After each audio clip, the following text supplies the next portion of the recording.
Hare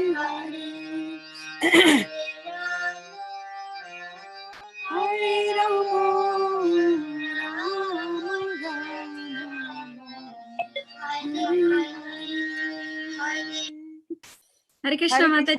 Dear devotees, please accept my humble obeisances. All glories to Srila Prabhupada.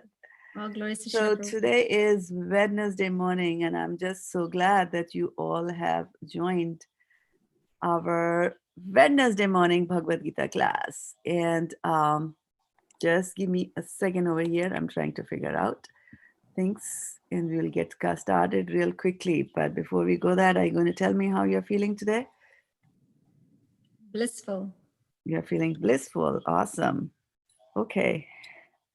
Anybody else wants to tell us? And I'm Good, Mataji. good. All righty. Okay. There we go. And we have Bhakta Max, we have Shraddha-devi Dasi, Achita Radhe Mataji, also who have joined us on Facebook. Here, please accept my humble obeisances to Hare Krishna. And without much ado, we will get going and start reading from the Vigyapti Panchika prayers. And let me see where they are here on my screen.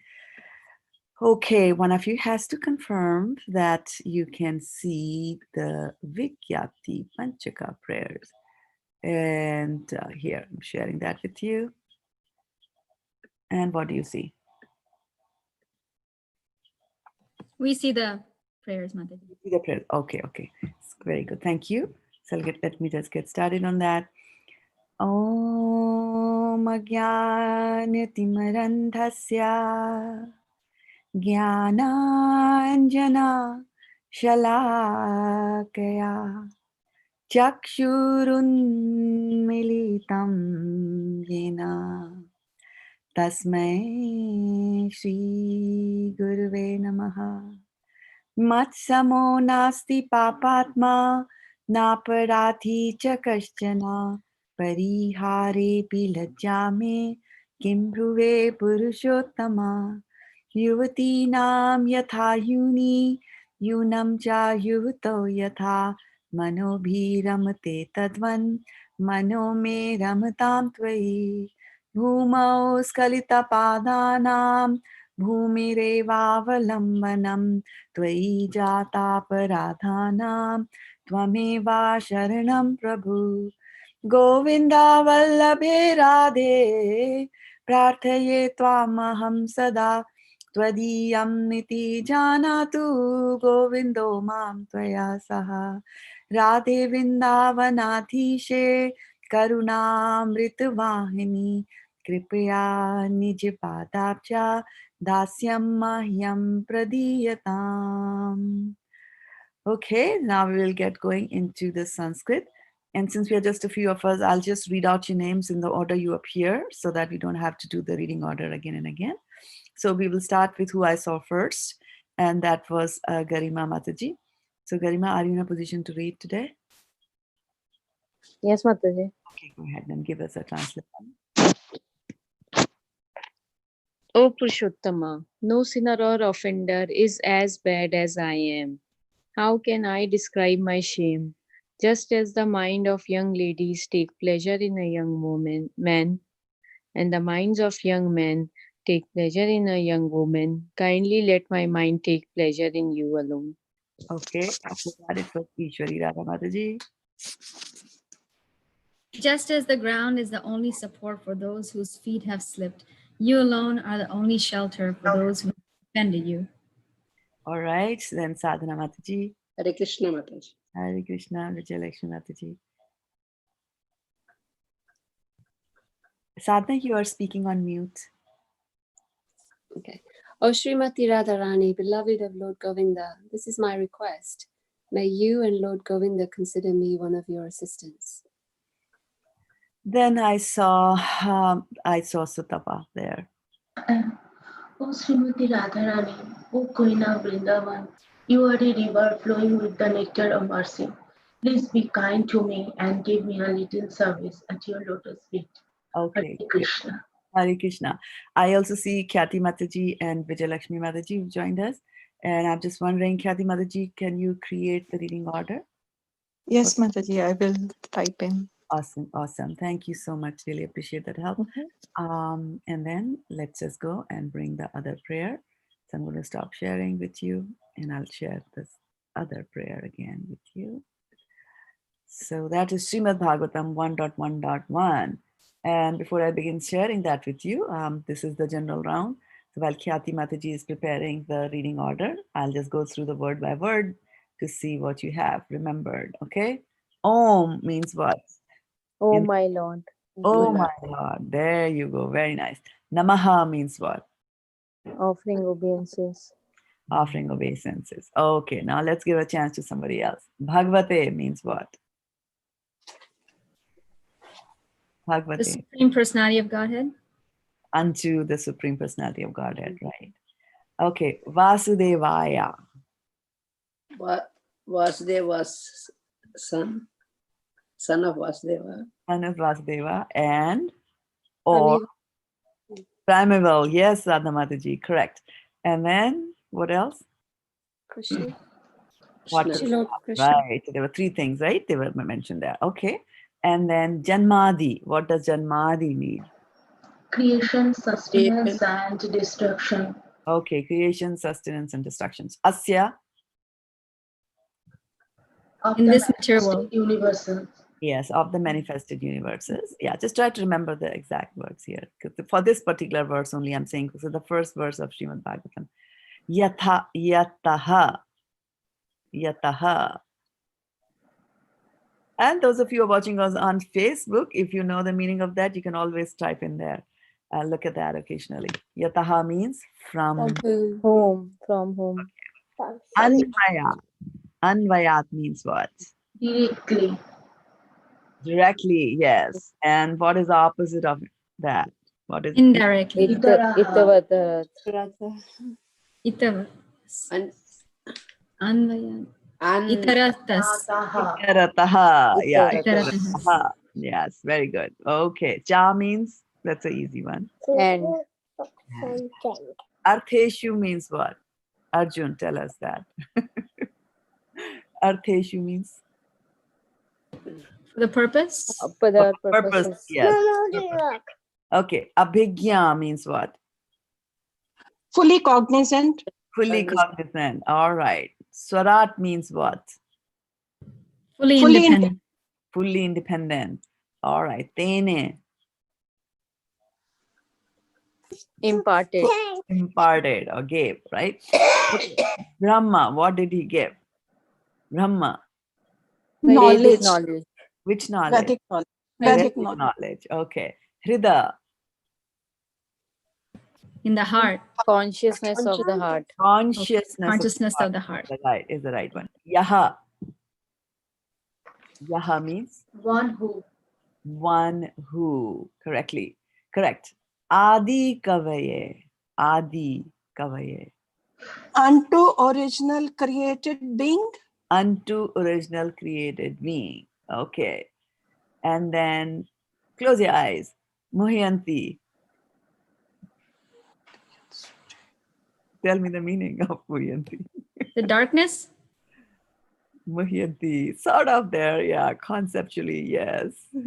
Muhyanti. Open your eyes and look at the meaning. Muhyanti means are illusioned. illusion. Are illusioned. Okay. Yat means yat. That About whom, right? about whom. Then Surayaha. Suraya. Great sages and demigods. Great saints and demigods. That Varshana can't forget. We did that yesterday. Tejaha. Fire. Fire. Vari. Water. Mridam. Mridam.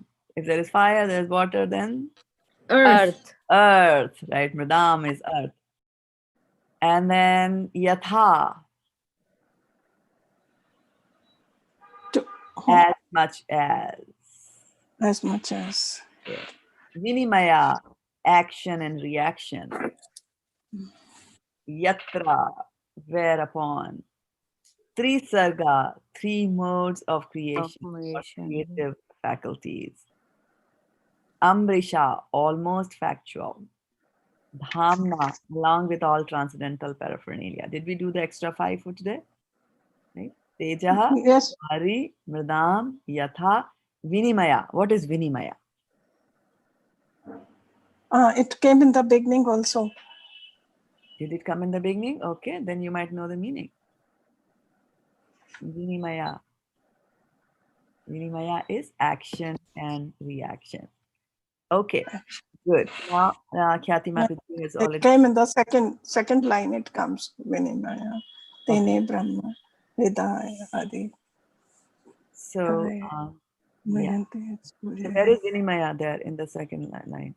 Third line, Mataji. Tejo Brahm, Tejo Is that the Vari, third line? Mradam, Okay. Tejo Vari, Mradam, Yeah. Yatha Vinimayo. So that's the line that we are working on, right?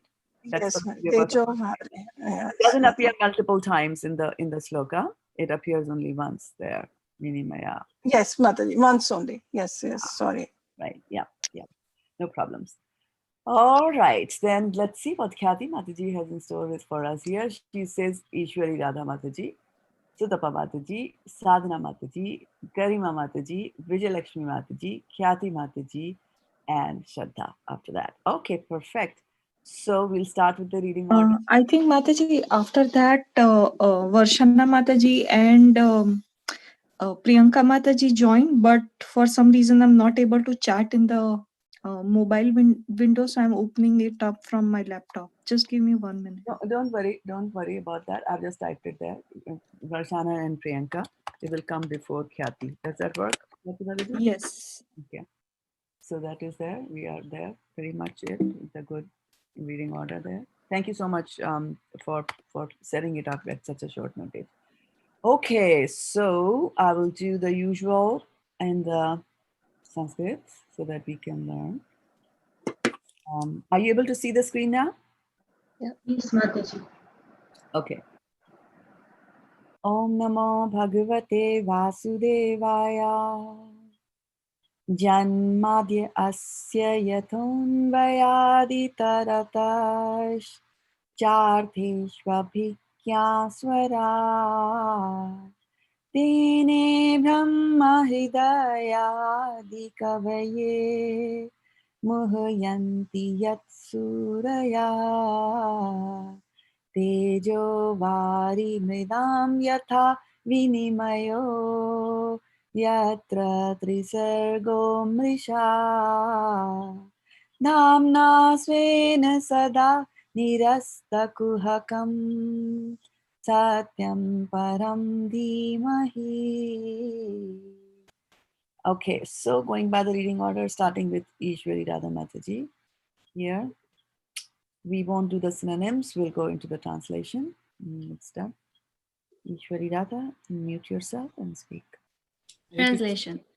O my Lord, Sri Krishna, son of Vasudeva, O all-pervading personality of Godhead, I offer my respectful obeisances unto you. I meditate upon Lord Sri Krishna because he is the absolute truth and the primeval cause of all causes of the creation, sustenance and destruction of the manifested universes. He is directly and indirectly conscious of all manifestations, and he is independent because there is no other cause beyond him. It is he only who first imparted the Vedic knowledge unto the heart of Brahmaji. Someone else can go.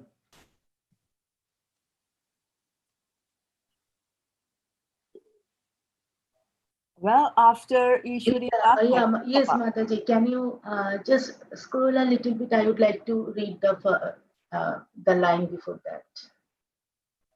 well, you have to start from this new paragraph, right? It is only imparted the It Vedic. is the only who first imparted the Vedic knowledge unto the heart of Brahmaji, the original living being.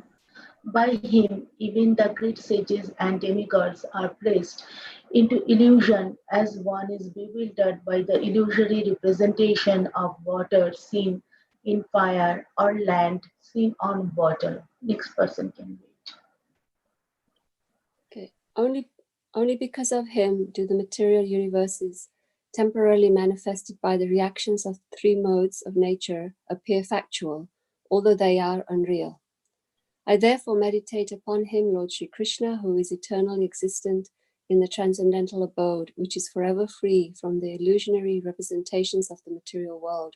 I meditate upon him, for he is the absolute truth. Hari Bol. Okay. So some reflection time. Stopping the share.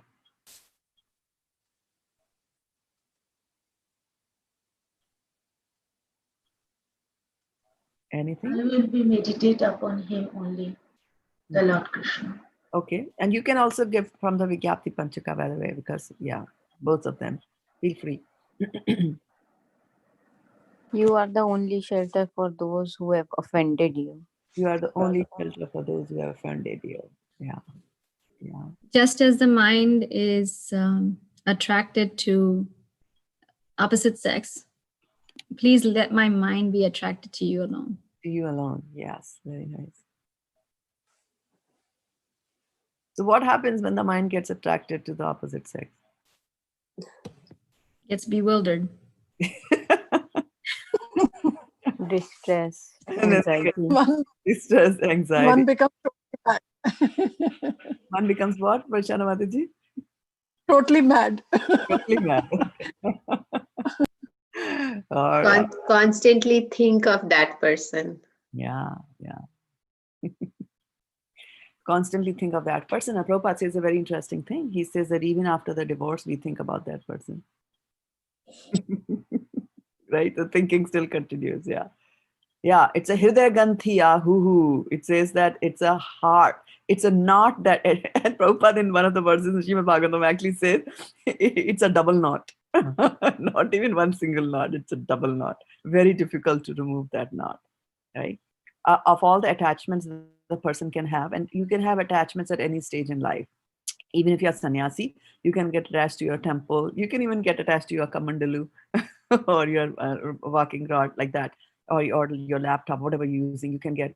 But then Prabhupada says that, but the attraction to the family is the strongest attraction. That's what they say. Even animals exhibit. One question, Mother, can I ask? Yeah, sure. Yeah. Mataji, many times, we have heard about like Vishwamitra, he got bewildered by Menaka, and you say so many others also we have heard about.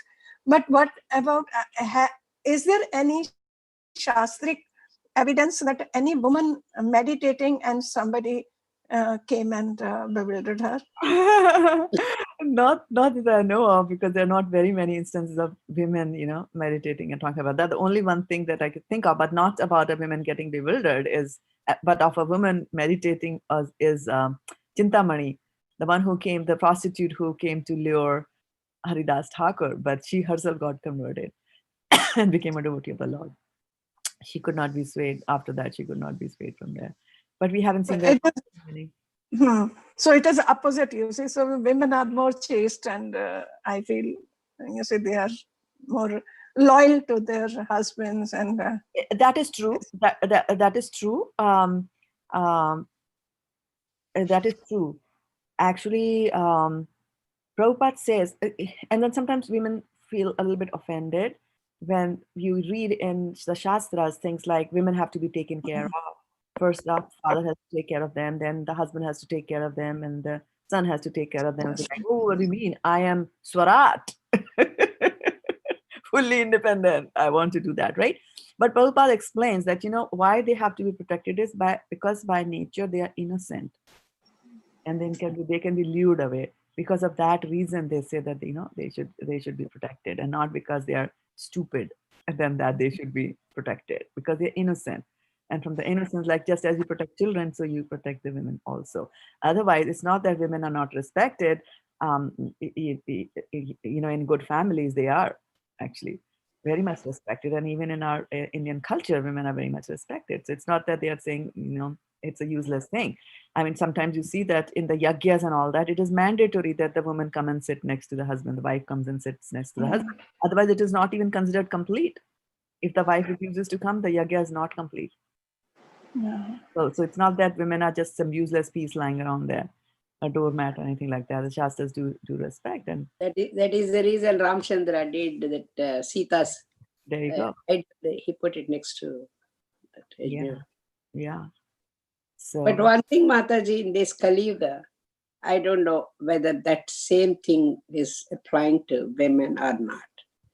They are not either, I cannot say they are not innocent or they are not intelligent. In between.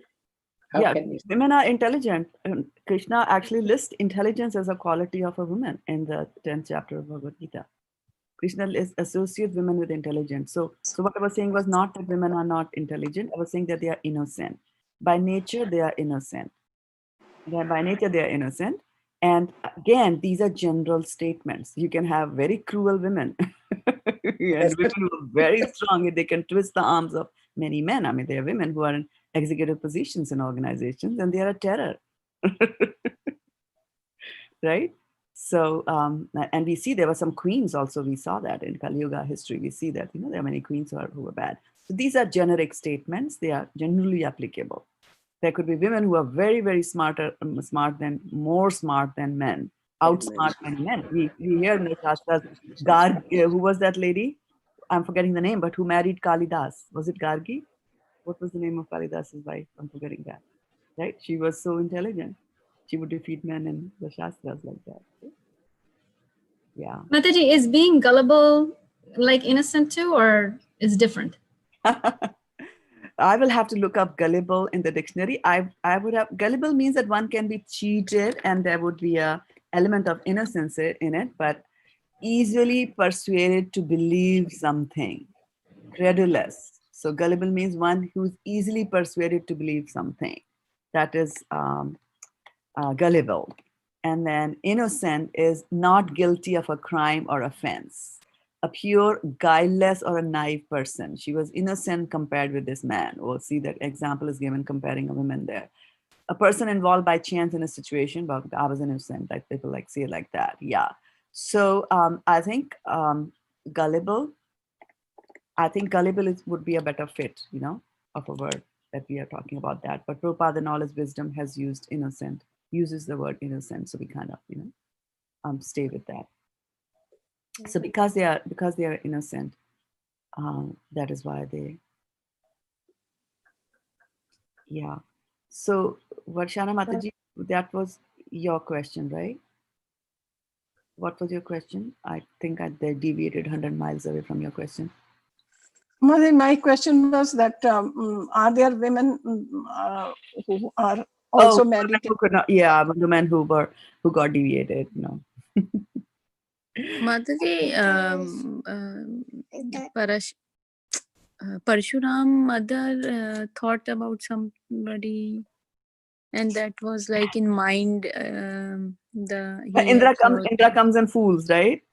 And Jamdagni's wife, Parshuram's mom, she had a little attraction.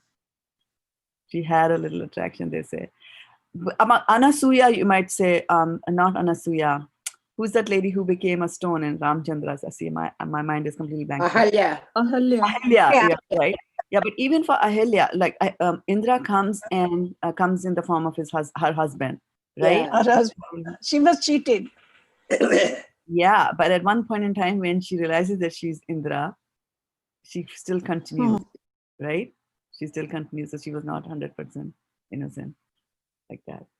But then, Ahalya was not performing any meditation or anything like that, and then somebody came and did actually, Indra came to reduce her or to mess up with her chastity so that it would affect the husband.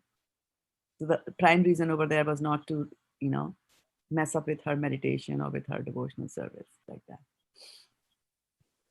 You have a question? Yeah. Yeah, please. Mataji, I have a question. So going back to the consciousness of the heart, the knot that you were describing. So in one of the examples you gave, you said that our sannyasis could get attached to a temple or their rod. So my question is, what if they're in service of Krishna? Why does that still happen? Because isn't that more pure and, sort of less attachment? Yes, but then with the attachment, when the kind of attachment that we are talking about is that if I'm a sannyasi, I'm helping a temple do certain things, and I have, say, a goal to distribute books, and every temple has a goal to distribute books. If I'm attached to my temple, then I'll be very much attached to the goal. I'll be very much attached to the fact that is the temple going to come first or second or third or fourth or not, like that. And then if I have, then this kind of attachment will lead to actions which not be 100% pure. For example, if there is a chance to do something good in the area of book distribution, I'll do it only for my temple, and I will not do it for other temples. If I'm talking to somebody, for example, there's a temple in Florida. I'm just taking it off the top of my head, right? And I have a target, and they also have a target to distribute books. I find somebody who I'm talking to somebody in California, and they say that, I know of somebody who needs a book in Florida. And I'm like, no, that's fine. I talk only about, I'm interested only in California, like that. So that kind of attachment can lead to, but then that's why Prabhupada is saying that the family attachment is the strongest. And he's not, so attachment of any kind is bad, because attachment other than the lotus feet of the Lord, right? So again, Krishna is said to be the bhavagrahi Janardana. So it says that he knows the bhava, because he's sitting in your heart. So he knows what's going on inside a heart. He's just a updrashta. He's watching, and Anumanta will let you do whatever wrong decisions you want to make. He'll let you do that. But he knows. So if a sannyasi is completely attached to the temple, and he's doing it from a very different perspective, in his heart, he's just saying that this temple is there in this God-forsaken place, and the congregation member really need this. And I'm going to give all my time here to this, and if at the expense of somebody else is asking, I won't give. So if that kind of a prioritization is there, then that's fine. It's totally in the service of the Lord. But if the attachment is of a different kind, which says that this is my temple, and my temple should come first, and things like that, then it's a little bit difficult. I mean, look at Vaisheshika Prabhu, right? He leads the ISKCON Silicon Valley, and which is first right now, right? Topmost right now. And so why does he go and help all the other temples? Because if he helps all the other temples, aren't there chances that ISKCON Silicon Valley will go down one in number? And not just somebody else can excel, but he still does that, right? He still does that, because you have to be, you have to go to that level, not be too attached that you make detrimental decisions. So to that extent, it's that kind of attachment, being attached to a temple. So those kind of anarthas, even after practicing, and because that can be analogous to a work life. You're a manager, and you have a team, and you compete, right? Yes. So I'm just trying to think, like, so when you go into a sannyas life, you've given up all of that, and those anarthas are still there, right? So, and you're doing devotional service, and it's supposed to be cleansing the impurities of your heart, but those anarthas still keep coming up. Is it just because the karmas are still burning, and they're just taking a long time, or because it seems like a really intense, long process, right? In spite of the fact that your whole activity and your whole world, by the time you're sannyas, 100% of your world is Krishna conscious, right? Yeah. So I'm wondering how you deviate, because it seems like you're in a pure state, working extremely hard with austerities already. So. Yeah. So in the stages of devotional service that we talk about, it says Adau Shraddha, Tatha Sadhu Sangha, Tatha Bhajana Kriya, Tatha Artha Nivarti Sat, Tatha Nishtha, Asakti, after that, Ruchi, and then Asakti, and then Bhava, and then Prema. Prema is the pure devotional service to the Lord. So I think I mentioned yesterday, or maybe not to, or to some other person. So these 9 stages of devotional service, they are put here in a sort of a chronological order. They might happen and do happen in a chronological order, but it doesn't mean that one stage is complete and then you go to the next stage, right? For example, Shraddha, yes, it has to begin with Shraddha. So that is the starting point. Shraddha is there. And then after Shraddha, what's going to happen is that you're going to get into association of devotees. That doesn't mean that you're done with the Shraddha state. What's going to happen is that when you go to the association of devotees, your Shraddha will also start to become strong. So your Shraddha will continue to become strong all the way up to Prema, where you have complete Shraddha in the Lord, right? and you have understood it completely, as we said yesterday evening, and now you are in love with the God, right? Prema has happened there. So these kind of each of these individual stages kind of like, they run parallel, some of them starting at a later stage, but they are, those who started earlier are still going on. Of all these stages, it is said that the anartha nivritti stage takes a really long time. It takes a really, really long time. And any small amount of, small amount of things, lesha matra, can still remain here and there. And we might, I'm just going to mute everybody because for some reason I'm hearing echo. But please unmute yourself to speak. So a little bit of that can still remain even at that stage. And the classic story of that is the story of King Bharat, right? He had left everything. Talk about a sannyasi. What a high level of sannyasa or giving up of material things he did. That he had left his beautiful wife, he has left his sons, and then he had left his kingdom and was going and meditating and praying to Narayan in a forest, barely eating, things which a king is supposed to eat or habitual of eating. And then what happens? He gets attached to a deer. So that's what they're saying, that you might think that everything is clean, but then lesha matra still remain. And now when we hear about all these things, then we understand why they say padam padam yat vipadam natesham, right? 10, 14, 58, Varshana, we did that yesterday, right? So padam padam, or when they talk about devotional service, they say it's like you're walking on a razor's edge. It's that difficult that you can slip and slip like that. And that is why we always say why devotee association is so important. They give the example of like if you're an alcoholic and you want to get over that habit, they don't tell you to just stay alone at home and give up the habit of alcoholism. They say that you join Alcoholics Anonymous. Why? Because you're in the association of others who are trying to overcome that, and you will need help every now and then. And these anarthas, there's an example that, two examples actually, that Vaisheshika Prabhu gives. And one of them was that he has his friend who talks about near-death experience. So doctors had said that he's dead, but he was not dead, and he remembers that.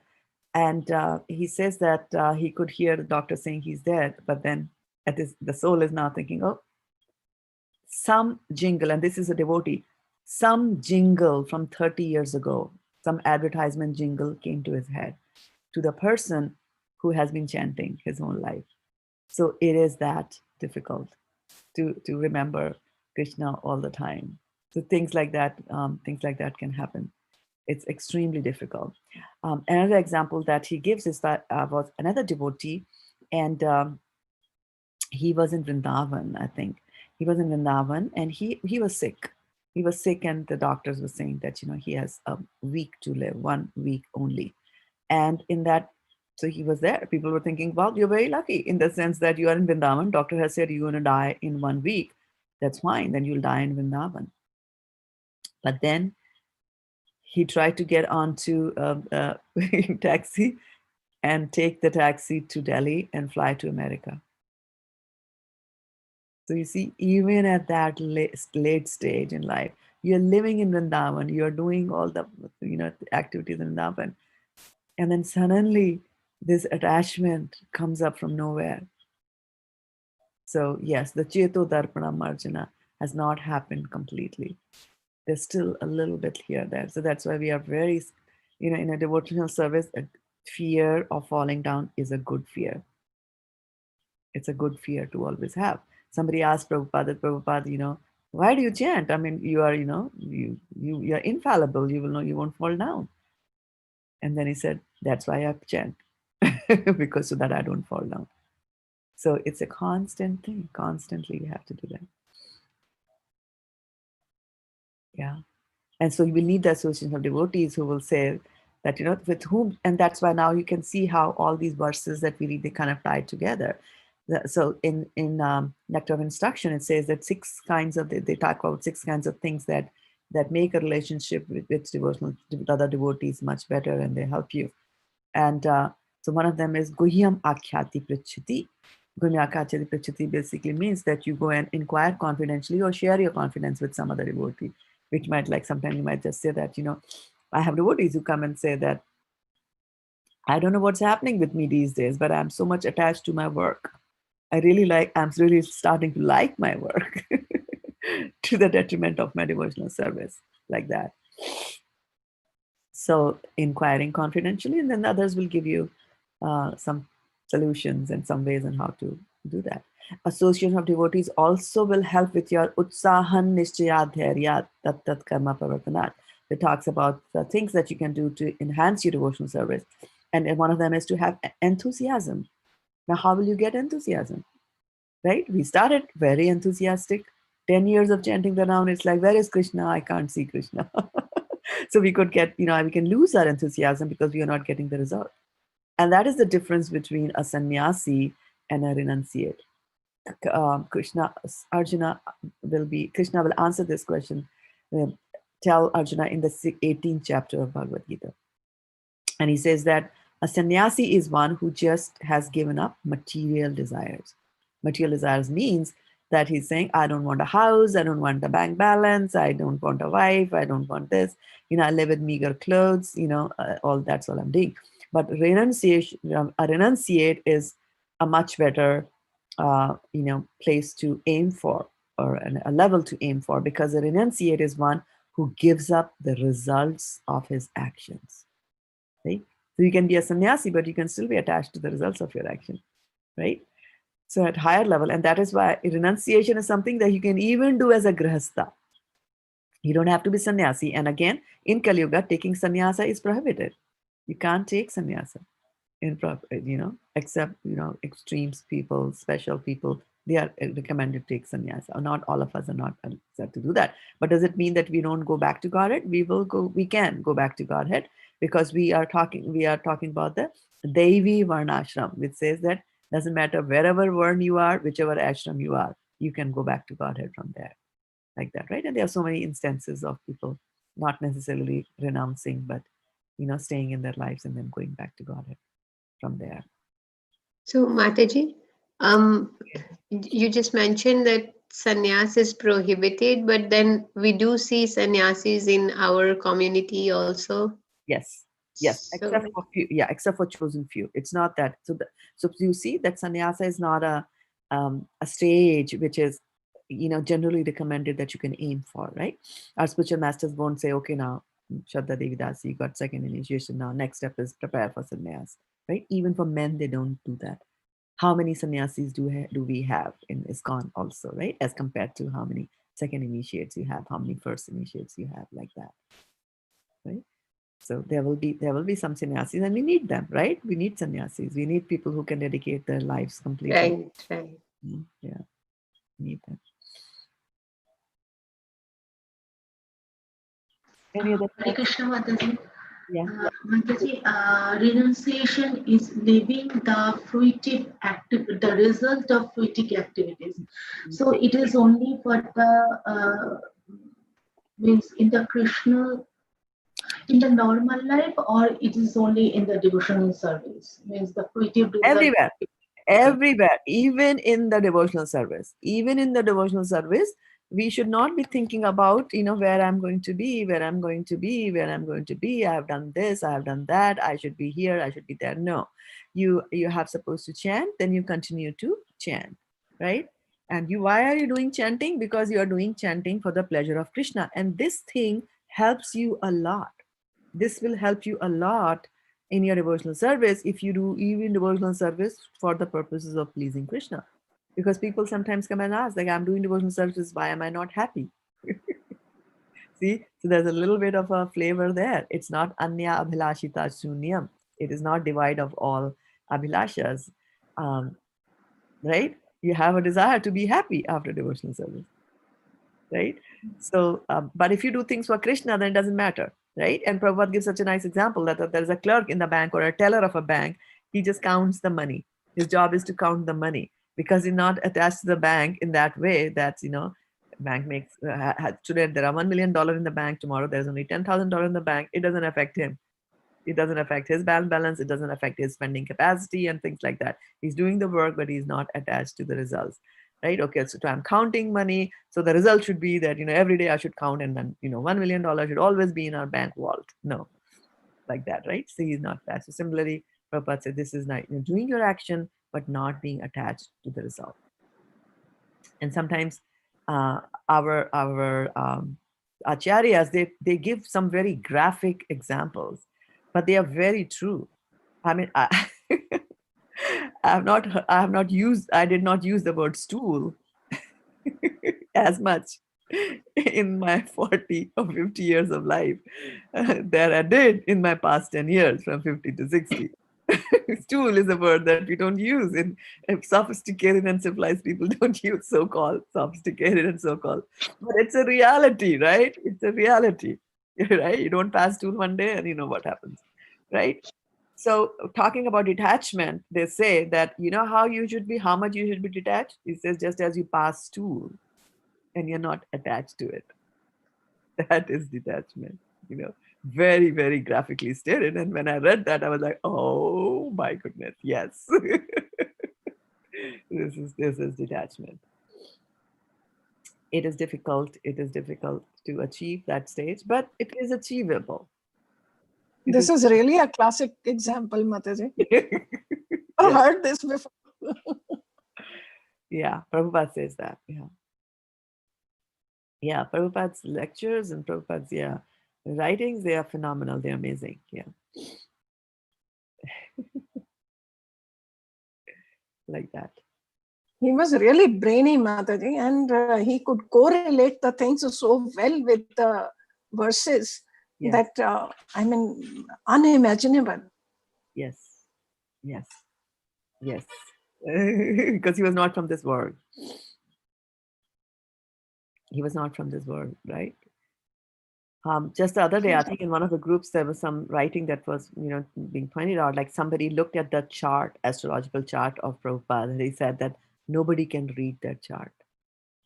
It's almost like, when Krishna was born and then his, the guru came and started looking, Garga Muni came and started looking at the chart and he was bewildered. The chart shows that this is God, right? Similarly, when they looked at Chaitanya Mahaprabhu's chart, it was like amazing, mind-boggling chart, astrological charts that you have. Similarly for Prabhupada also, they said that, this person is not from this world. How can he will do whatever he wishes to do. He will do that. And so we don't know what's going on inside the minds of these exalted devotees of the Lord. And so Prabhupada, and then he said something very interesting. He said that, and you will relate to that, all of us will relate to that. He said, there was no ink in his pen, because he used to write. There was no ink in his pen. Actually, fire flowed from his pen.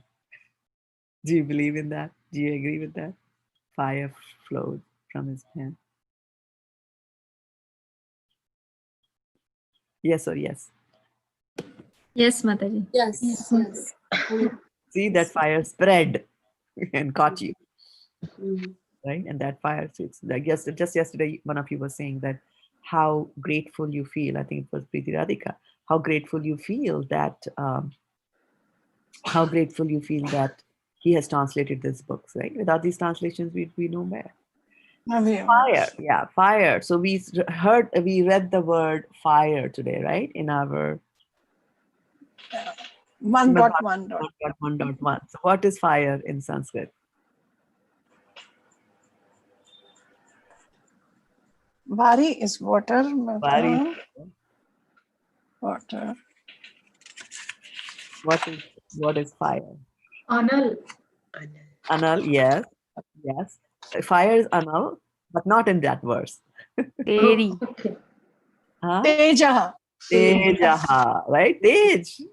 Fulgence is fire. Ushna. Yeah, fire. Ushna is heat. Mataji, as we are talking about just one little thing, as we are talking about detachment, so while we are doing this devotional service and reading the scriptures, means the Gita and everything, and every now and then we are just listening about that detachment. So if that grows, means in our heart that we can detach, not very soon, but we can detach from everything. means we can detach ourselves from everything, like means the outside world, some our family, friends, families. So it will be good or it will be bad, Mataji. Should we feel bad that we don't have that strong bond? We don't feel that strong bonding, so gradually it is decreasing. So it will be bad or good? If a person after giving up the family is feeling, after giving up ties to the family, is feeling bad, that means the ties are still there. So you see, Vasudeve Bhagavati Bhakti Yoga Prayojitaha Janyatya Ashu Vairagyam Jnanam cha yad ahetukam. So it says that those who do unmotivated devotional service to the Lord, then as part of doing the devotional service, then detachment and knowledge will come automatically. And we had read yesterday as a concomitant factor. So it'll happen automatically. It is not something that you will have to plan and say, okay, today is Monday, I have to be detached from my husband. Tuesday, detached from the son. Thursday, daughter also gone. Not like that, right? And basically what detachment really means is that, you know, you are a grahastha, and we just said that in the from the grahastha ashram also you can go back to Godhead, right? So then what you can do is that while you are pursuing your devotional service, when you are even in grahastha ashram, your viewpoint towards those things around you changes, right? Because the grahastha ashram is not just spouse and children. There's the whole paraphernalia in the grahastha ashram, right? Okay. Now, before I go further, I just wanted to tell you that I'm having some internet problem in my home for a very long time, and it becomes very worse. It's good in the morning usually, but it becomes very bad. So we've been trying hard to get it rectified. And then they said that the technician has to come in. So this was the only time that he was available to come, between 7:30 and 8:30 today. And I just got a text message saying that, you know, that he's arriving. My Prabhuji is going to take care of that. So, but I just want to let you know that he might just come and pull some cables, and we might be unceremoniously removed from this conference call, right? So just keep that in mind, that if it suddenly happens, it's that the cable guy has done that. And if that happens, then we'll resume tomorrow, right, in the morning with that thing. So back again to the grahastha ashram and the attachment. Mataji, that's a good example of a concomitant with the detachment there. There you go. Yeah. Sorry. Good. Yeah. So so it'll happen. So what does that mean? The first thing about the detachment that happens is, and again going back to the fantastic citation that Ishwari Radha did, that, you know, yuvati nam yatha yuni yunam cha yuvata yata. She was saying, just as the mind is attracted, then, you know, I should be attracted to the Lord. And so talking about the attraction, there's a verse that says, Pumsa sriya mithunim bhavam etam tayor mitho hidaghanti ahu.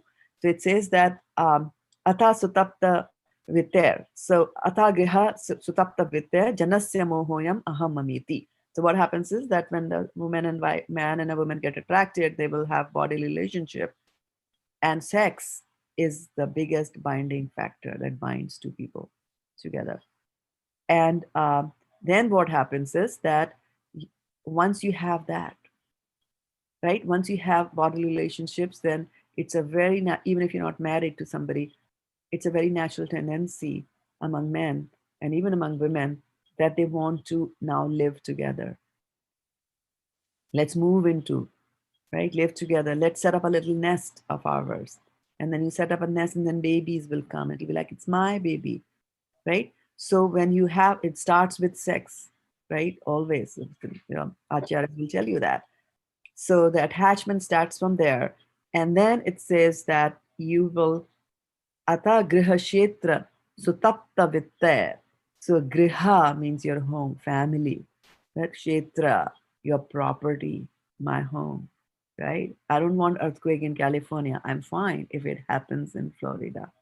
Or maybe not, because Ishwari is there. You see how this attachment is there? Or maybe I'm fine, Kentucky, if it happens like that. So we are attached to our things because Aham mameti, janasya mohoyam aham mameti, that we get attracted and attached to all these. Sutapta, sut, apta. Sut is your children. Apta is other people, my in-laws, my sister-in-law, my brother-in-law. Sutapta, vitter is your money, right? So you get attached to your wealth. This is how it progresses. This is how the Hridaya Granthi progresses, and just, then you're caught completely in it and very difficult to get out of it. So Sutapa, this is how it starts, right? And now, by the mercy of Prabhupada, you're taking to devotional service. And now it is like, what do I do? Brother-in-law calls, no, I can't talk to you. So it's not like that, okay? They always say that, especially men ask this question because they're supposed to take care of their wives who might not be a devotee. So what do I do? The wife is asking for trinkets. She's asking for material stuff. And what do I do with that, right? So, you will behave like a normal husband. You'll behave like a normal wife. But they will not know what's going inside your mind, right? For example, a man comes back. He's into devotional service. He goes to work. Whole day he's not at home. Wife is bored. She's talked to all the friends. She's done all the complaining, done all the criticism, watched all the movies, read all the trash novels, done everything there, right? Waiting for the husband now, right? Because these things, whatever she's doing, are not going to give her happiness. She thinks the husband will give the happiness. Fine, right? So when the husband comes home and the husband is thinking that I didn't finish my rounds in the night, in the morning, I need to do some rounds. But the wife is sitting there nicely.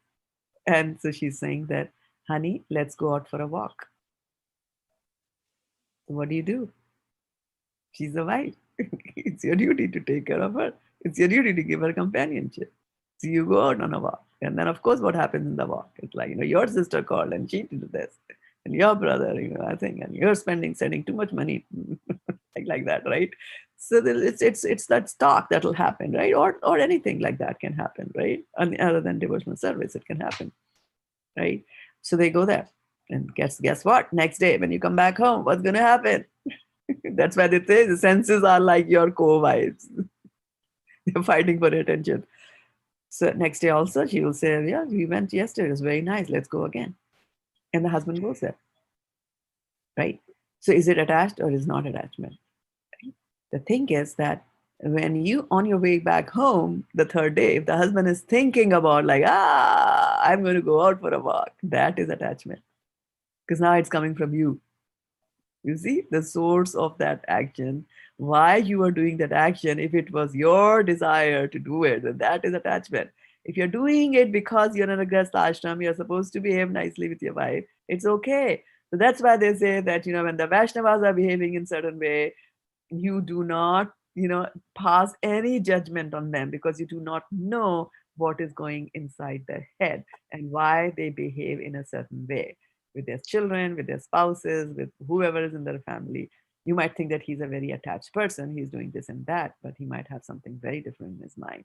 He might be just thinking, the first thing I need to do is to bring my wife over to my side. If he thinks that I'm a very loving and a giving husband, she might be more open to listening to what I have to say on other topics, right? But if you're a husband who doesn't even care for her, she wants to go out for a walk, you refuse to go out with her till I have to chant and you sit there and do whatever, and you're just my wife, but I'm not attached to you. If you even make the mistake of saying those kind of things, then she'll never listen to anything. Why will she listen to you, right? So that is why, you talk properly. Your behavior is always, we are ambassadors of Krishna. Our behavior has got to be impeccable, right? But in our mind, we are always thinking, Prabhupada was making kachoris, he was making dasgulla, he was making this, he was making that, right? But what was in his mind? He was like, I'm making prasadam, right? You eat prasadam and you'll come to devotional service. So devotee will think like that in the mind. So that's how it is. So Sutapa, in the family life, detachment happens like that. Right? Yeah, you're like and the first and the biggest thing before you drop your in-laws and you drop your this and you drop your that, the biggest thing is that you stop expecting from your spouse praises, words of praise, special, sweet words and things like that. Don't expect them. And when the expectation is not there, you'll be happy. whether they do it or not do it, right? If they say good words to you or don't say good words to you, you are in a happy situation. Why? Because you are not focusing on the results of the action, right? The moment you start looking for something, and just yesterday, my brother-in-law sent me this piece of information. He just said that we become very happy when somebody says good things about us. And we become very sad and unhappy when somebody says bad things about us. He said, did you notice that you have given the power to be happy or not happy? You have given that power to somebody else. They say something and your life is getting governed by them. Don't let it be. You take your own button in your hand. Don't let others. They have your own remote. Don't let others press buttons and then make you go through this, through reactions to that. And this is the conditioning, right, Mataji? Yes. This happens because we're conditioned to feel that way or think that way. Yeah. Automatically. And when we come to Krishna consciousness, it's like you really got to be aware, Right. every moment. Every moment, isn't it? Yeah. Because between impetus and your response, you have the freedom to choose. It's a very short period of time, isn't it? It's a short period of time or it's a long period of time between impetus and response.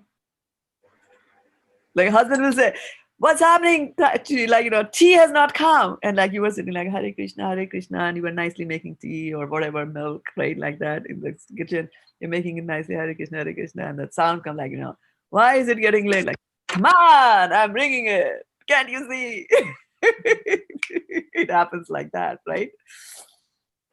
They say it takes 6 seconds between the impetus to the reaction. If you have 6 seconds, you can change your whole behavior. There's a lot of research. Yeah. There's an organization called 6seconds.org. There you go. I should go visit that. So now, Sadhana Mataji, you are in the hardware business, right? You are in the fantastic chip making. So you tell me, from your perspective of making computer chips, is 6 seconds a long time? Yeah, it is. Very long time. Very long time. Very long time. You see? Yeah. Very long time. And if you don't believe that 6 seconds is a very long time, take a cup, put some water in it, right? Put it in the microwave and punch the microwave for 6 seconds and wait there. Yes. You will know that 6 seconds is a very long time. There's a lot that you can do in 6 seconds. In 10 seconds, usually, in 10 seconds, you can recite a verse from Bhagavad-gita. 10 seconds, like that, So 6 seconds. Mataji, I read when I was studying, I think I was doing my graduation that time. I read it that the judge takes just a second to give the judgment, and your future is settled. Yeah. Just takes a second. Yeah. And same thing applies to we are our own judges, right? We are our own judges. Yeah. Good. So what we'll do, I'm kind of just thinking that it's 7:30 right now, almost 7:30 now. Let's start reading. I don't want to stop your questions. We can dedicate today to reading and to the questions, because during the question, if it gets disconnected because of Mr. Cast coming, that's fine. Okay, is that okay? Does that make sense to you all? Or yes, Mataji. Okay. So do we have, okay, I don't see Suyash. Do I see Suyash? Oh, he's there. Okay, good. Suyash, Prabhu, can you please share? Mataji, we are on phone. Oh, you're on the phone. Oh, I forgot that you have to go early. Okay, good. I can share. That's not a problem. I just need to bring up the verse here and shut down all these millions of things that are here on my thing. Yeah. Okay, where are you, Firefox? Okay, here it is. And I need to share desktop number 2. And is it Bhagavad-gita 33 that you're seeing on the screen? Chapter 18. You see that, 2 the 33? It's chapter 18. Is the chapter 18, Mataji? Oh, I shared the wrong text out with you. I was trying to bring up that verse on renunciation for you to relish, but I don't think we have time to do that. Okay, where are you? Zoom. I need to stop sharing. I started sharing the wrong text out. Okay, one more time, really quickly. See, that's why we need Suyash Prabhu here every morning. Okay, now comes up. Comes up. Yes, Mataji. Okay, who's in Chapter line? 2. Okay, perfect. Who's next in line? My turn, Mataji. Awesome. Go ahead. Contents of the Gita summarized. Text 1. Sanjaya said, seeing Arjuna full of compassion, his mind depressed, his eyes full of tears, Madhusudana, Krishna spoke the following words. Text 2. The Supreme Personality of God had said, my dear Arjuna, how have these impurities come upon you? They are not at all befitting a man who knows the value of life. They lead not to higher planets but to infamy. Who is after Garima? Vijay Lakshmi Mataji. Vijay Mataji. Can you unmute yourself and speak? Text 3. O son of Prita, do not yield to this degrading importance. It does not become you. Give up such petty weakness of heart and arise, O chaster of the enemy. Text 4. Arjuna said, O killer of enemies, O killer of Madhu, how can I counterattack with arrows in battle men like Bhishma and Drona, who are worthy of my worship? Hare Krishna. Hare Krishna. Text 5. It would be better to live in this world by begging than to live at the cost of the lives of great souls who are my teachers. Even though desiring worldly gain, they are superiors. If they are killed, everything we enjoy will be tainted with blood. Text 6. Nor do we know which is better, conquering them or being conquered by them. If we killed the sons of Dhritarashtra, we should not care to live. Yet they are now standing before us on the battlefield. Hare Krishna. Text 7. Now I am confused about my duty and have lost all composure because of miserly weakness. In this condition, I am asking you to tell me for certain what is best for me. Now I am your disciple and a soul surrender unto you. Please instruct me. Text 8. I can find no means to drive away this grief which is drying up my senses. I will not be able to dispel it even if I win a prosperous, unrivaled kingdom on earth with sovereignty like the demigods in heaven. Kathy? Yes, Mataji, 1 second. 9 and 10. Text 9, right? Yes. Sanjaya said, having spoken thus, Arjuna, chastiser of enemies, told Krishna, Govinda, I shall not fight, and fell silent.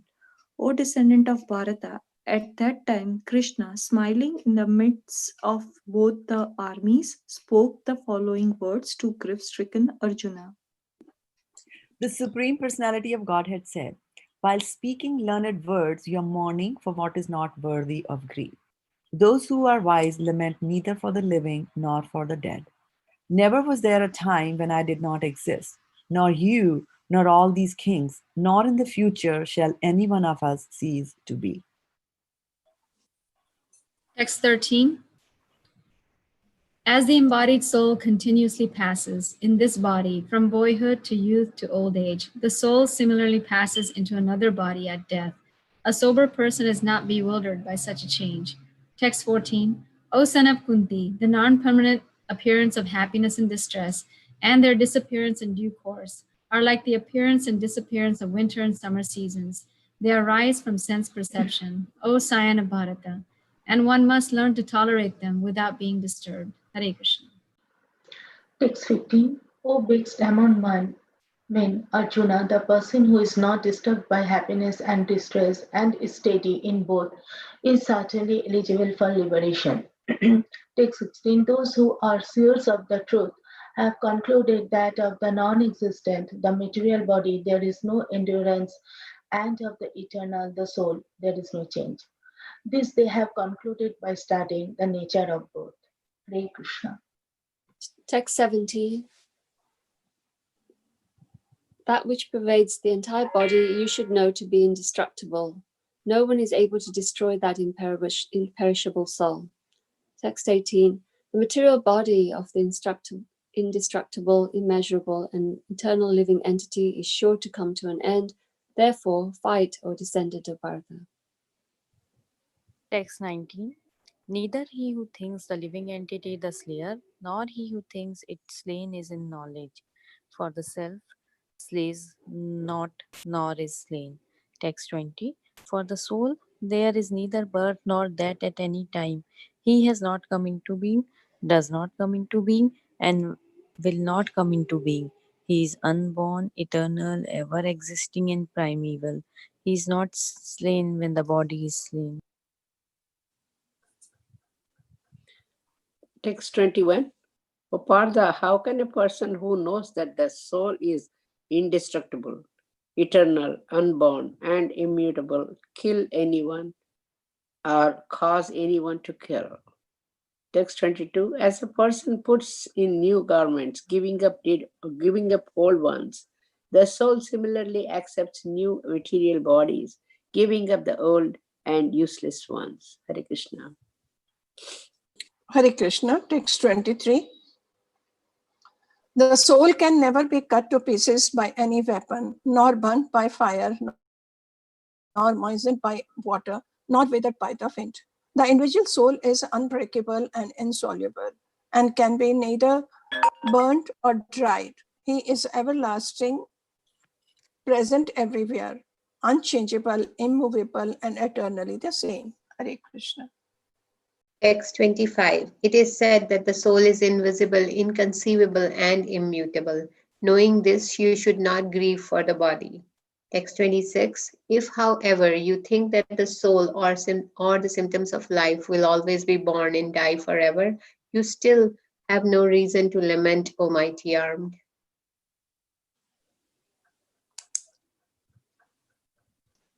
Mataji, can you scroll?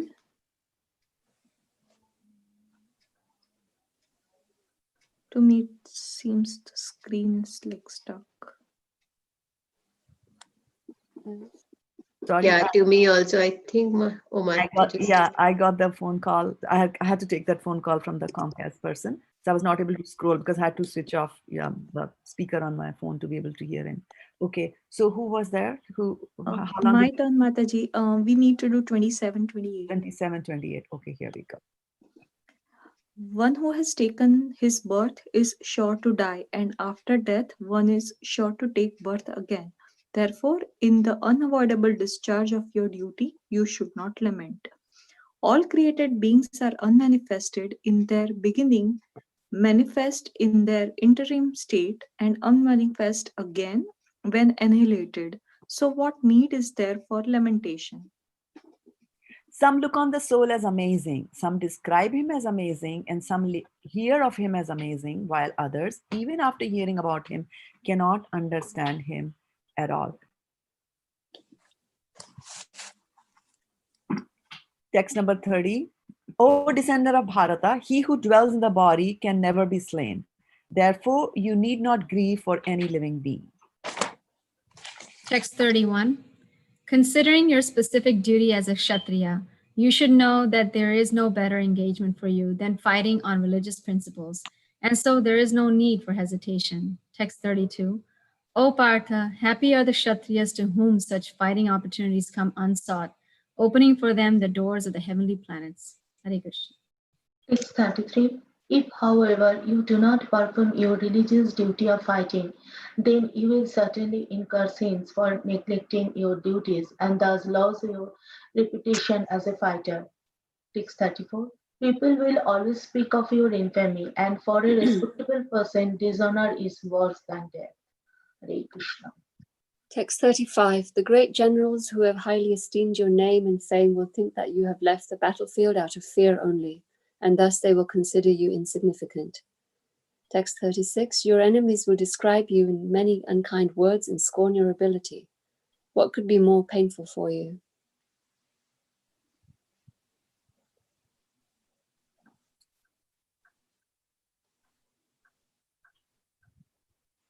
Karima? I think she might. The baby must have done taken her attention. Who comes after Garima? Me. Okay, go ahead. Vijay. Okay, text 38. Thou fight for 37.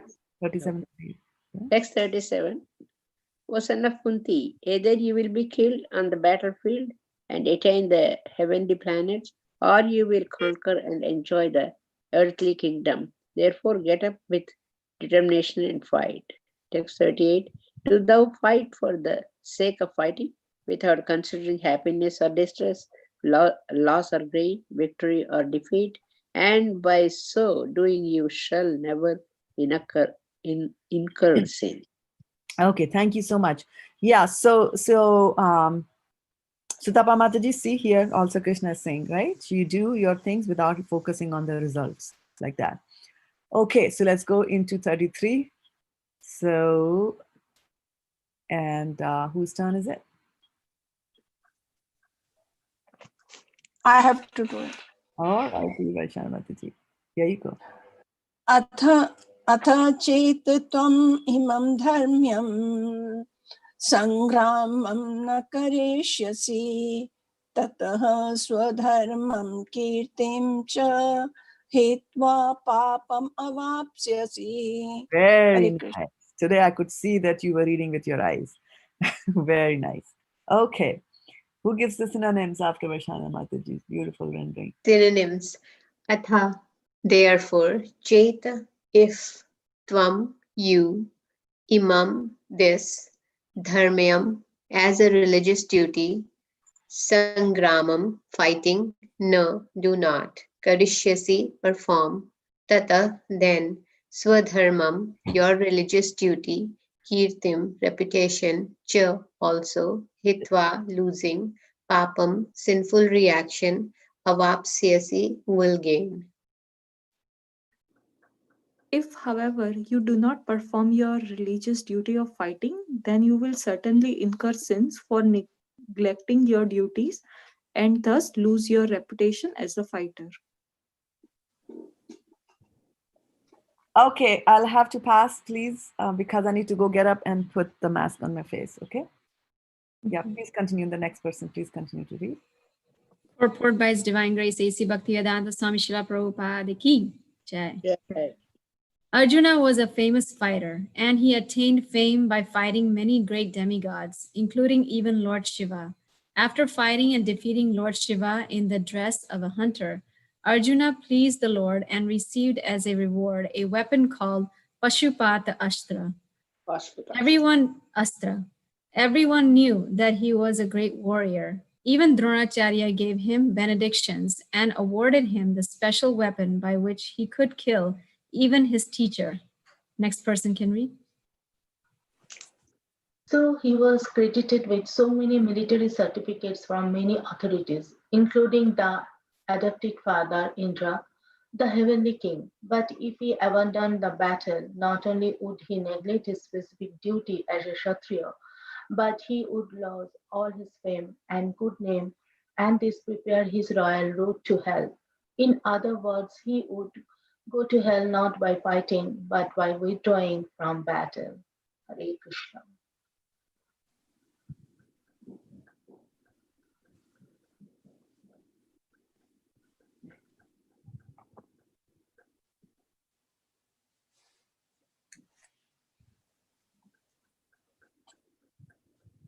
Mataji, you are on mute.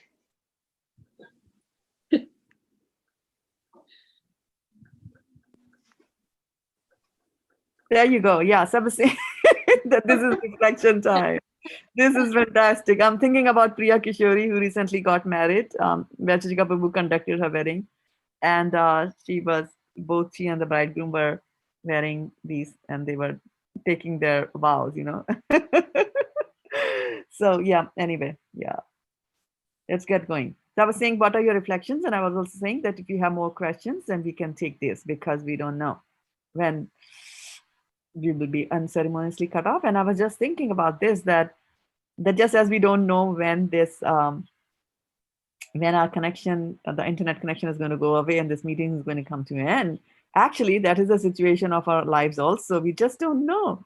There are instances of people like, who were taking a class and then, in the middle of the class, they just died. I should not be laughing, but that's how it is, right? So this shows about the, okay, just 1 second. My husband wants to know the password for the internet. So I'm going to go on mute.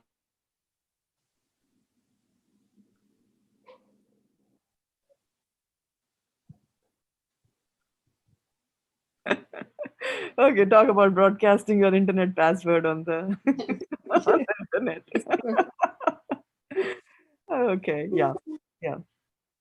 So I was talking about the Shanbhangur nature. Shanbhangur means that within a moment it can be destroyed completely. Yeah.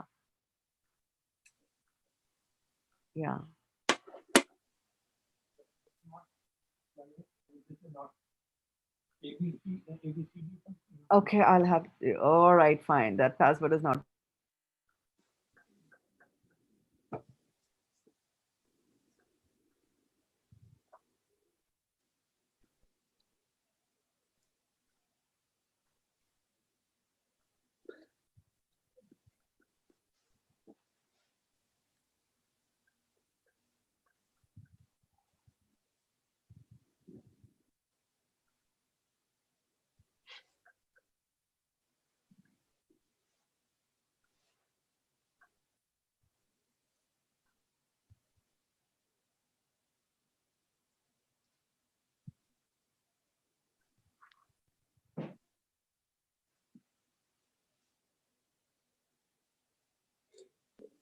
Can we sing Hare Krishna? Varshana Mataji, do you want to start? Okay. Hare Krishna, Krishna Krishna, Hare Hare, Hare Rama, Rama Rama, Hare Hare, Hare Krishna, Hare Krishna, Krishna Krishna, Hare Hare Rama, Rama, Rama Rama, Hare. Hare Krishna, Krishna Krishna, Hare Hare,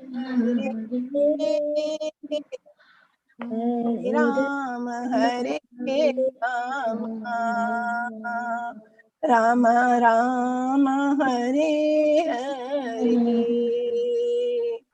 Hare Krishna, Krishna Krishna Krishna, Hare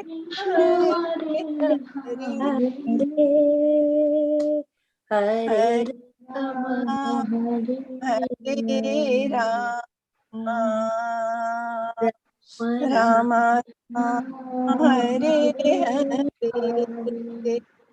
Okay. Hare. Oh, Mataji. Very nice. Thank you so much for stepping in, and thank you so much, Garima Mataji, for thinking about that. So there's a question from Meena Satija Mataji, and she's asking me that why I'm wearing a mask at home. Hey, this mask matches my sari. That's the reason I'm wearing this. Well, so jokes apart, I have got a technician who's come into my home to look at the internet, and it's one of the requirements from their side also. Yes. Right? It's not just about me getting COVID from whoever is visiting my home. It's also about that maybe I have COVID and I could give it to their technician. So as a matter of respect for each other and maintaining the social distancing, I have put on this mask like that. Okay. Yeah. So reflections. And remember that he's here. He asked for the password, which means he can boot the modem anytime and we'll all be gone. So, okay.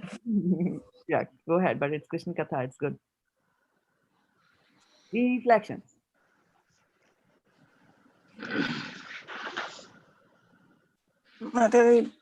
Arjuna has to perform his duty as a Kshatriya. Huh. Even if he is not willing, he has to do it.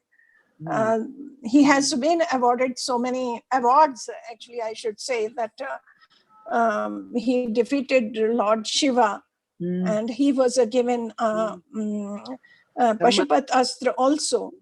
So, I mean, thinking on those lines, you see, it is Krishna's duty. Arjuna's duty to fight. Very good. Very good. Anybody else?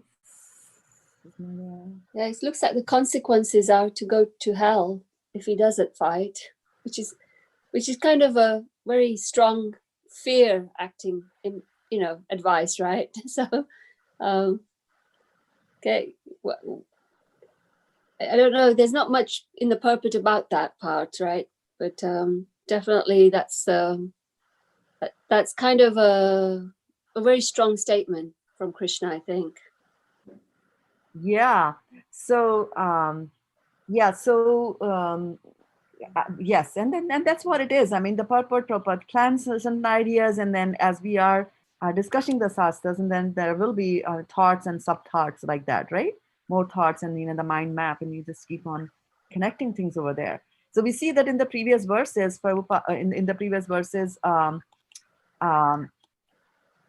Krishna was telling Arjuna that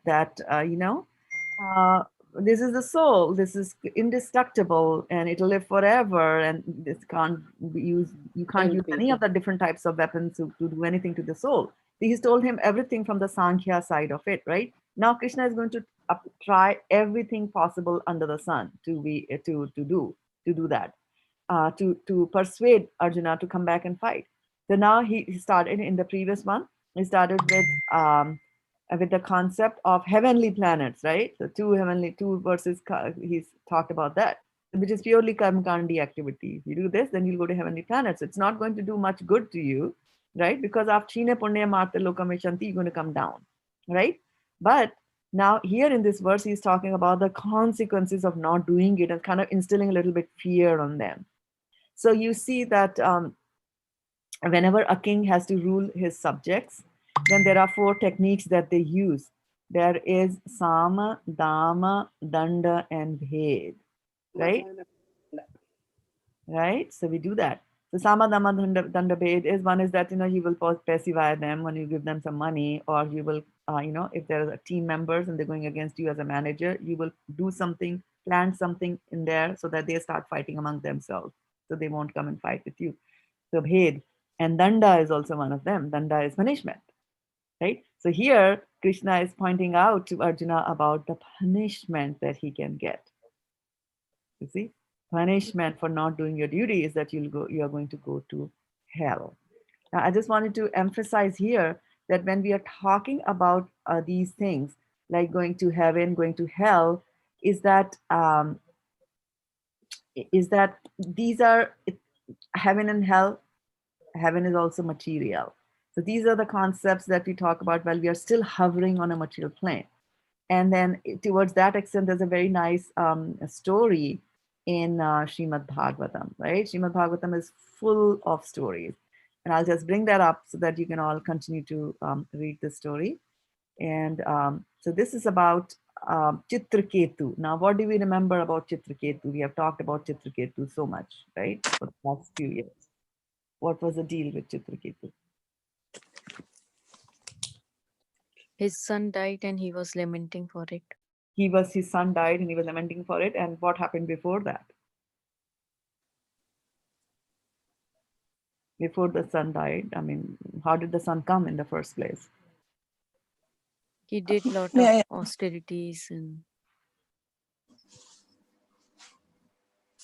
Yeah, what austerity? How did he get the son?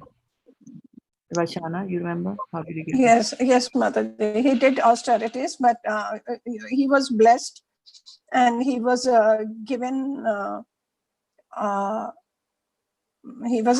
benediction that your this wife will get a child, and she got the child, and Sunati, I'm forgetting her name, but his other wives were very jealous of him, and he said, the Brahmana said also that this child will give you happiness and distress both. So he said, no problem, I can bear it. But when the child was approximately 9 years old, 9 months old or 9, something like that, Mataji. And then he was given a poison by his other co-wives, and this child died. This child died. And, Very good. What was the name of the child? Do you remember? Harsha No, Shoka. Harsha Shoka, exactly. The name was Harsha Shoka, right? Yeah. So that this was the same Chitraketu. The same Chitraketu then pursues devotional service, right? When he sees, and then of course we have the dialogue of the child comes back, Narad and Angira, they come and they tell him about the soul, that the soul, doesn't have any attachment, because when the son comes back, what does the son say? I don't know. I have had many fathers Father. in my life, so I do not know who are you, and so he doesn't recognize them. Right. So Mataji, Angira was the Brahmana who Yes. gave the benediction? Rishi, yes, Angira, yeah.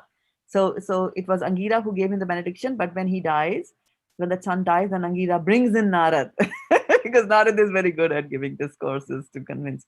Yeah, so then Chitraketu, so then does that. So I'm just going to start sharing a screen. I want I'm bringing up a verse from the chapter from Srimad Bhagavatam. And let's just read a little bit here. So we'll talk about one concept here, maybe, and call it a day, because close to 8 o'clock you have to go to office. But I just want the next person to read these two things.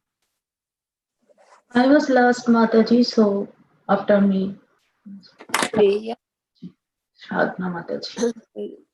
Chapter 17, Mother Parvati curses Chitraketu.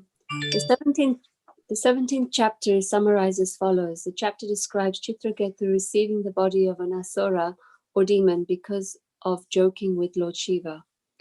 After personally talking with the Supreme Personality of Godhead, King Chitraketu enjoyed life in his aeroplane with the women of the Vidyadhara planet. Engaging in the congregational chanting of the glories of the Lord, he began flying his plane and traveling in outer space.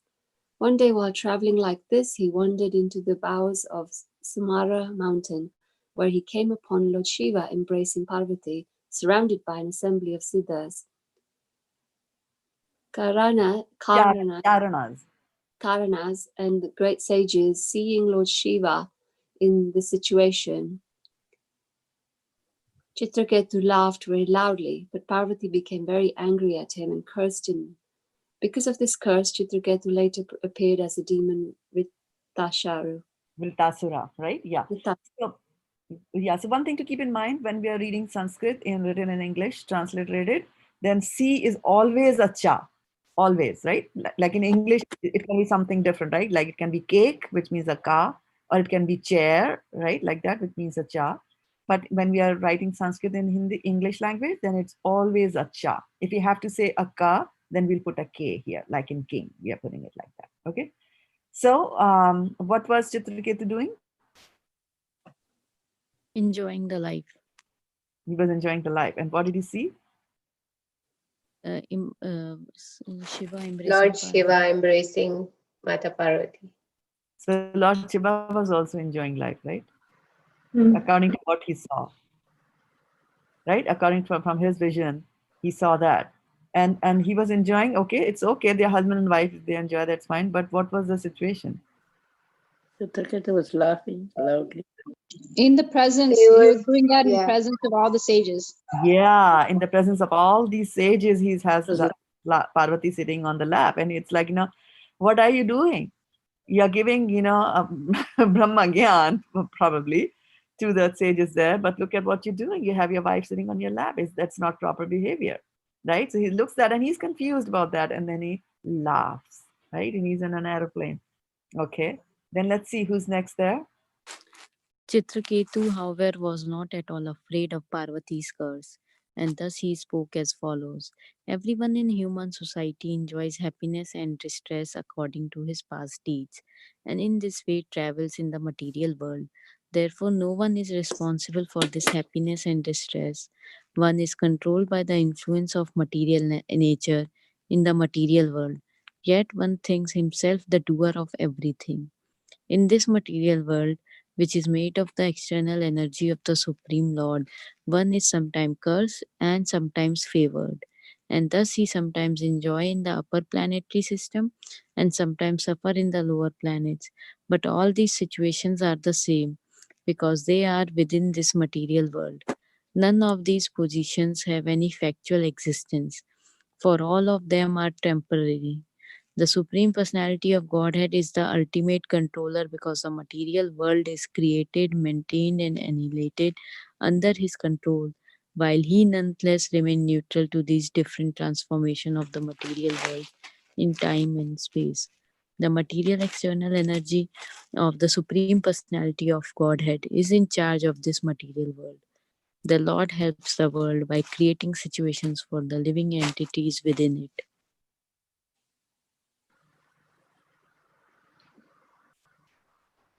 Okay. So what does it say here? Gist of what you read? It says all situations are the same because they are still all in the material plane. Even though we're in higher planets, it doesn't matter. Yeah. Very good. And So we don't Happiness and distress come to our own past deeds. okay, yes.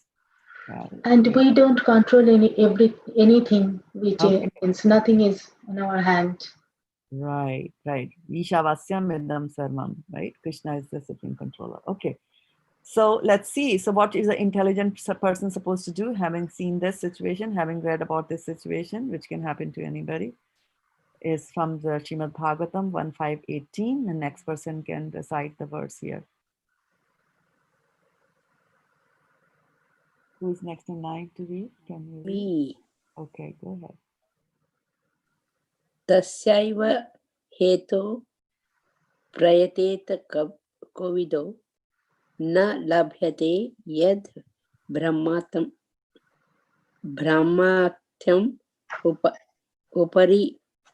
uparyadhya tal labhyate dukkhavat anyata sukham kalena sarvatra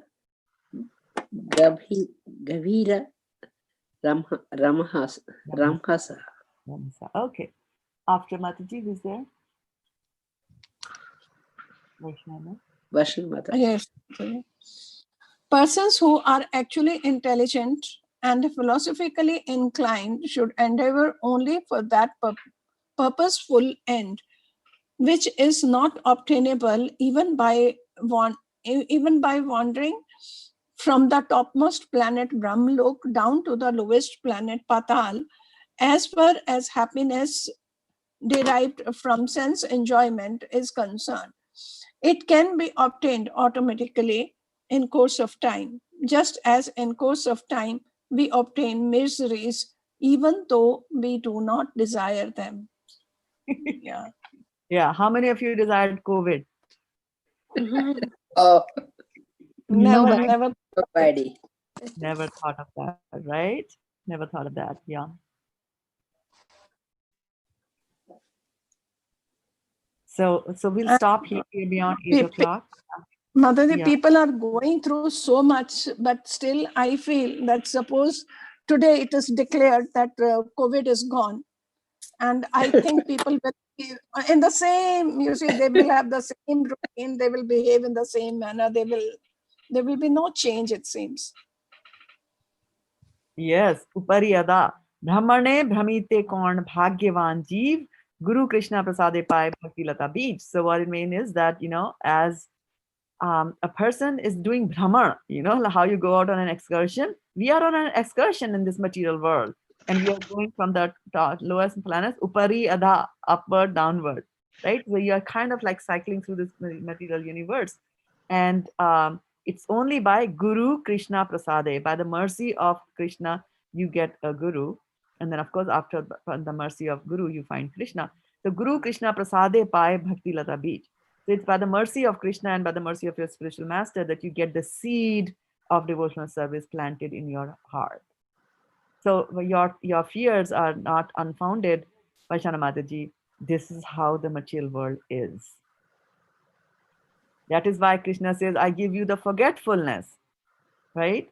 I give you the knowledge. I also give you the forgetfulness. And because of this forgetfulness, we'll all forget about COVID and the coronavirus and everything. And then we'll go back again into Maya, which is very, very strong. Very, very strong. Yeah. That's the sad state of affairs. So we have to make a resolve that come what may, whatever might happen, we have to continue with our devotional service. We know that it's very difficult. It's like we are walking on a razor sharp edge, but we will do it because there are people who have walked on razor sharp edge and gone to the other side, right? And yesterday we said that if you do that, then the ocean of this material world, the material ocean will shrink to the size of, what is the size? Shrink to the size of? Footprint. Footprint of? A calf. Of a calf, right? Very good, right? That's what's going to happen. Yeah. So your fears are not, untrue, and that is why people preach. That is why they go out and preach. And this is one of the qualities of a Brahmana. The Brahmana will go and preach because he has anukampa on others. So he learns the Vedas, Bhattan Patan, and after learning that, he spends time in going and teaching it to others. Hare Krishna Mataji, if suppose, means everybody cannot explain the way, you explain or many other seniors explain. But sitting and reading together is also preaching. Yes. Yes. And what are you preaching through that action? What are you teaching through that action? Reflections. Sitting together and reading, Mataji. Yeah, exactly. You're teaching them that they have to sit and read, right? Mm-hmm. Yeah, even if they're not able to, answer all the questions, that's fine. I'm not able to answer all the questions. Right? Yeah, like that. Hare Krishna Mataji, the material ocean will shrink like a cup, or means I missed the last word. Yeah, the cup. Remember, you put the cup in the microwave. No. I'm just kidding. It says that vatsa padam. Vatsa means a baby of a cow, right? Calf. It is not cup, calf. CALF, calf. So like the hoof print of a calf. And Prabhupada explains that, if you take a calf and you go take the calf by the seaside, right? On a seashore, if you take a calf. So I mean, it happens to us also. When you're walking on very close to the sea, as you're walking on the sand, your feet will make an impression on the sand. The sand goes down by the shape of your feet, and then you see it immediately fills up with water, right? Because you're close to the sea. So similarly, if you take a calf and you make the calf walk on the seashore, then the calf's foot will also make impressions, and you see how small that feet will be as compared to the ocean. This little puddle with the water inside is so small. So he's saying that this samsara, and I talked more about that in my lecture yesterday, so you can listen to that. So then that this material ocean will actually going to shrink and to the size of a calf's footprint, which is so easy for you to cross over, right? If it's a big ocean, how will you walk, right? Even there he's saying that the boat, the verse said that the boat, and this is Bhagavatam 10, 14, 58, is that verse that I'm talking right now. And so it says that this whole material ocean, which is because beyond the material ocean, para is the transcendental world. Now, but we have to cross over this material ocean. And he's saying that if you take the boat of Krishna's lotus feet, then this material ocean is going to shrink and become the size of a calf's footprint. And then you'll be able to cross You'll be able to cross it. Okay. So that's what it says, the calf's footprint. Very nice. Nice explanation. Thank you so much. Like that. You're welcome. Well, guess what? So we were afraid. And that's why they say, why are you afraid? We were afraid that we will lose our connection today. But Krishna sustained us, right? So come what may, whatever difficulties come our life, Krishna will make sure that we somehow or the other continue our Krishna Katha. Okay? So having said that, I'll take your leave. And with the parting words that just, keep Krishna in your heart. Think of ways that you can share Krishna consciousness with somebody. Maybe pick up the phone and talk to somebody you have not talked to for a very long time. You don't have to talk to them about Krishna, but talk to them for about 10 minutes and then just say that how Krishna will arrange and that topic will come. If not for the first time, maybe for some other times as well. Okay? So I would like to thank all of you who have joined us here on Facebook as well as those who have joined us here on Zoom. Have a fantastic, fantastic day.